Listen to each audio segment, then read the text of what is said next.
বিভিন্ন জায়গায় চাঁদাবাজি, লুটপাট, লুণ্ঠন, রাহাজানি এগুলো কে নিয়ন্ত্রণ করবে? যদি আপনি এগুলো নিয়ন্ত্রণ করতে না পারেন তাহলে তো দেশ তো ধ্বংস হয়ে যাবে। ১/১১-তে আমরা দেখেছি যে সেনাবাহিনী এইভাবে আস্তে আস্তে কিন্তু ক্ষমতা টেক ওভার করে। সেই সন্দেহ কিন্তু মানুষের মধ্যে বলেন, রাজনীতিবিদদের মধ্যে বলেন, সেটি রয়েছে। ইতিমধ্যে আমাদের নেতৃবৃন্দরা যেটি আমাদের কাছে দাবি জানাচ্ছে যে আমরা যেন আগামীতে ৩০০ আসনে প্রার্থী দিই। দেখেন, আমি আগেই বলেছি, যদি পুলিশ ফাংশন করত, যদি পরিস্থিতি নিয়ন্ত্রণ করা যেত, যদি র্যাব ফাংশন করত, গোয়েন্দা সংস্থা ফাংশন করত, যদি সচিবালয়ের কর্মকর্তারা ফাংশন করত, তাহলে সেনাবাহিনীকে নামানো লাগতো না। আইনশৃঙ্খলা পরিস্থিতি যেহেতু আমাদের প্রতিকূল রয়েছে, এই প্রতিকূলে থাকার কারণেই এই পরিস্থিতি রক্ষা করার জন্যই মূলত সেনাবাহিনীকে এই পাওয়ার দেওয়া হয়েছে। বিভিন্ন জায়গায় চাঁদাবাজি, লুটপাট, লুণ্ঠন, রাহাজানি এগুলো কে নিয়ন্ত্রণ করবে? যদি আপনি এগুলো নিয়ন্ত্রণ করতে না পারেন তাহলে তো দেশ তো ধ্বংস হয়ে যাবে।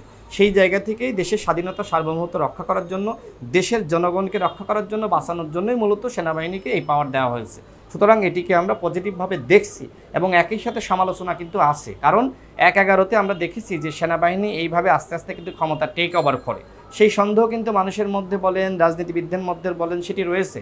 যে কারণেই মির্জা ফখরুল ইসলাম আলমগীর আজকে বলেছে যে যেখানে যেখানে পরিস্থিতি নিয়ন্ত্রণে আসছে, বিশৃঙ্খলা নাই, সেখানে সেখানে সেনাবাহিনীকে নিয়োগ দেওয়ার দরকার নাই।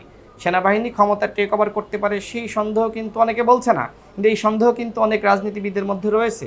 সেই জায়গা থেকেই মূলত বক্তব্যগুলো আসছে যে সেনাবাহিনীকে জনগণের মুখোমুখি দাঁড় করানো ঠিক না। তবে আমি যদি মনে করি, যেহেতু আইনশৃঙ্খলা পরিস্থিতি নিয়ন্ত্রণে নাই, নিয়ন্ত্রণে আনার জন্যই মূলত সেনাবাহিনীকে 2 মাসের জন্য ম্যাজিস্ট্রেসি পাওয়ার দেওয়া হয়েছে। তবে সেনাবাহিনী এই মুহূর্তে আমরা যেটা মনে করি, সেনাবাহিনী কোনোভাবেই ক্ষমতা টেক ওভার করবে না। কারণ এই সেনাবাহিনী ছাত্র জনতার অভ্যুত্থানে সাধারণ মানুষের কাতারে এসে দাঁড়িয়েছে। সেই সেনাবাহিনী সাধারণ মানুষের পক্ষেই থাকবে। তারা অবশ্যই অবাধ, সুষ্ঠু, নিরপেক্ষ নির্বাচন হোক সেটির পক্ষে। কোনোভাবে আমি মনে করি না সেনাবাহিনী কোনোভাবে ক্ষমতা টেক ওভার করবে। আমরা যেহেতু এই অভ্যুত্থানের পরে আমরা দলীয় নিবন্ধন পেয়েছি ট্রাক প্রতীকে, সেক্ষেত্রে তারুণ্যের একটি জোয়ার কিন্তু সারা দেশে সৃষ্টি হয়েছে। মানুষ কিন্তু গণ অধিকার পরিষদকে কেন্দ্র করে নতুনভাবে ভাবতে শুরু করেছে। ইতিমধ্যে আমাদের নেতৃবৃন্দরা যেটি আমাদের কাছে দাবি জানাচ্ছে যে আমরা যেন আগামীতে ৩০০ আসনে প্রার্থী দিই, আমরা যেন এককভাবে নির্বাচনে অংশ নিই। তবে প্রত্যেকটা দলের অভ্যন্তরীণ কিছু কৌশল থাকে, পরিবেশ পরিস্থিতির উপরেই মূলত আমরা সিদ্ধান্ত নিব। যেহেতু আমরা একসাথে যারা যুগপৎ আন্দোলন করেছি, আমাদের ঘোষণা ছিল জাতীয় সরকার, জাতীয় ঐক্যমতের ভিত্তিতে এবং জাতীয় সংহতি প্রতিষ্ঠা করার মাধ্যমে একটি জাতীয় সরকার ব্যবস্থা প্রতিষ্ঠা করা। এটি আমরা যারা ৪২টি দল একসাথে যুগপৎ আন্দোলন করেছি, সেই যুগপৎ আন্দোলনের ঘোষণা ছিল এবং সেখানে আমাদের ৩১ দফা রাষ্ট্র সংস্কারের ঘোষণা রয়েছে। সুতরাং সেক্ষেত্রে যদি এই মুহূর্তে রাষ্ট্রকে সংস্কার করতে চান, এই রাষ্ট্রকে আপনি সামনের দিকে এগিয়ে নিয়ে যেতে চান, তাহলে অবশ্যই ওই ৩১ দফা আপনাকে বাস্তবায়ন করতে হবে এবং সেই বাস্তবায়ন করার ক্ষেত্রে জাতীয় সরকার ছাড়া সম্ভবপর নয়, জাতীয় ঐক্যমতের সরকার।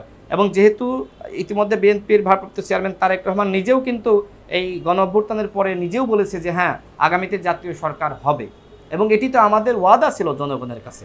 সুতরাং অবশ্যই পরিবেশ পরিস্থিতির উপরে নির্ভর করবে যে আমরা ৩০০ আসনে প্রার্থী দিব নাকি আমরা জাতীয় সরকারে আমরা অংশগ্রহণ করব। এটি আসলে ওই সময়ই বলে দিবে। দেখেন, আমরা শুরুতে বলেছিলাম একটি সময়ের কথা, তবে এখন আমাদের কাছে যেটি মনে হচ্ছে যে রাষ্ট্র সংস্কার করার জন্য তাদের সময় প্রয়োজন। তবে কতটুকু সময় প্রয়োজন সেটি তারা বলুক, একটি রোড ম্যাপ আমাদের কাছে তারা দিক এবং আমাদেরকে ডাকুক। আলাপ আলোচনার মাধ্যমে সেটি আসলে সিদ্ধান্ত গৃহীত হোক যে তারা কত সময় তাদের প্রয়োজন, সেটি আলাপ আলোচনার। দলগুলোকে ডাকুক, আমরা মতামত দেব, তারা মতামত দিবে, তার ভিত্তিতে প্রয়োজন একটি সিদ্ধান্ত গ্রহণ করা হোক। তারা যদি একটি রোড ম্যাপ প্রকাশ করে, 3 মাসের প্ল্যান কি, 6 মাসের প্ল্যান কি, 1 বছরের প্ল্যান কি, 9 মাসের প্ল্যান কি, তারা যদি একটি রোড ম্যাপ প্রকাশ করে তাহলে আমরা বুঝতে পারবো যে তাদের রাষ্ট্র সংস্কার করার জন্য এতটুকু সময় প্রয়োজন। আমরা এখন আর তাদেরকে কোনো সময়ের মধ্যে আমরা তাদেরকে বেঁধে রাখতে চাই না। যতটুকু সময় প্রয়োজন তারা ততটুকু সময় নিক, তবে রোড ম্যাপের ভিত্তিতে আলাপ আলোচনার মাধ্যমেই সেই সিদ্ধান্ত হোক।